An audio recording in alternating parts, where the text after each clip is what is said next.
बड़ी खबर प्रयागराज से इस वक्त मिल रही है। पॉक्सो कोर्ट से अविमुक्तेश्वरानंद सरस्वती को झटका लगा है। अविमुक्तेश्वरानंद सरस्वती के खिलाफ एफआईआर के आदेश दिए गए हैं। उनके शिष्य स्वामी मुकुदानंद गिरी के खिलाफ भी एफआईआर के आदेश दिए गए हैं। ADJ rape and POCSO special court से स्वामी अविमुक्तेश्वरानंद को ये झटका लगा है। प्रयागराज से इस वक्त की बड़ी खबर आपको हम दे रहे हैं। तो यौन शोषण के मामले में एफआईआर दर्ज की गई है और आपको बता दें कि स्वामी अविमुक्तेश्वरानंद सरस्वती जिनके खिलाफ एफआईआर के आदेश और उनके शिष्य स्वामी मुकुदानंद गिरी के खिलाफ भी एफआईआर दर्ज की जाएगी। ये बड़ा झटका कोर्ट की ओर से लगा है। सर्वेश दुबे फोन लाइन पर जुड़ गए ज्यादा जानकारी के साथ। सर्वेश, और क्या ज्यादा अपडेट इस खबर से जुड़ी हुई? हेलो जी सर्वेश, आवाज मिल रही है। हाँ देखिए, निश्चित तौर पर आज एक बड़ी घटना हुई है और ये कह सकते हैं जो पॉक्सो कोर्ट है उस कोर्ट ने इस मामले में जजमेंट जो सुनाया है उससे स्वामी अविमुक्तेश्वरानंद और उनके शिष्य मुकुंदानंद गिरी को जो है वो झटका लगा है, क्योंकि कोर्ट ने इस मामले में अब आदेश पारित किया कि उनके खिलाफ एफआईआर दर्ज होगी और ये एफआईआर झूसी थाने में दर्ज की जाएगी, जिसके बाद पुलिस उस मामले की विवेचना करेगी।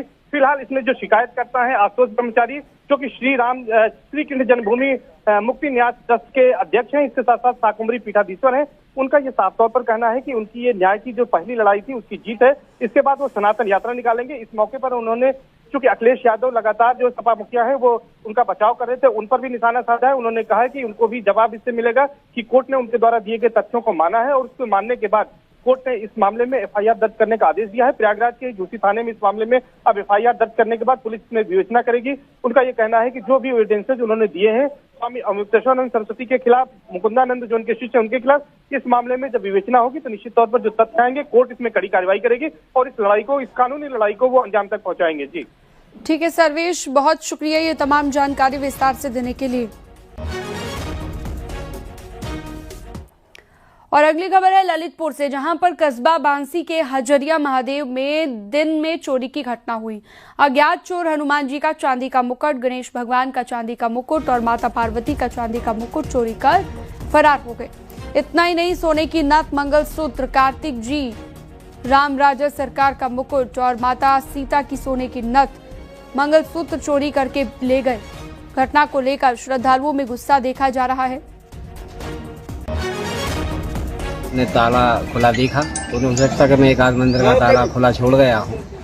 फिर जब और आगे उन्हें देखा तो सब मंदिरों के ताले टूटे पड़े थे और हमारे मंदिर की हनुमान जी मंदिर का मुकुट, राम दरबार का मुकुट तीनों और कार्तिक जी का और सीता मैया का, इसके अलावा पार्वती मैया और शनि मंदिर के 7 मुकुट हैं। इसके अलावा जो है सीता मैया और पार्वती मैया की जो है ये मंगलसूत्र, नथनी और ये कान की बालियां हैं। आपको किसी पर शक है क्या? शक तो वही हजारों दर्शनार्थी आते रहते, दर्शन करते, तो शक का तो कोई प्रश्न ही नहीं उठ रहा है।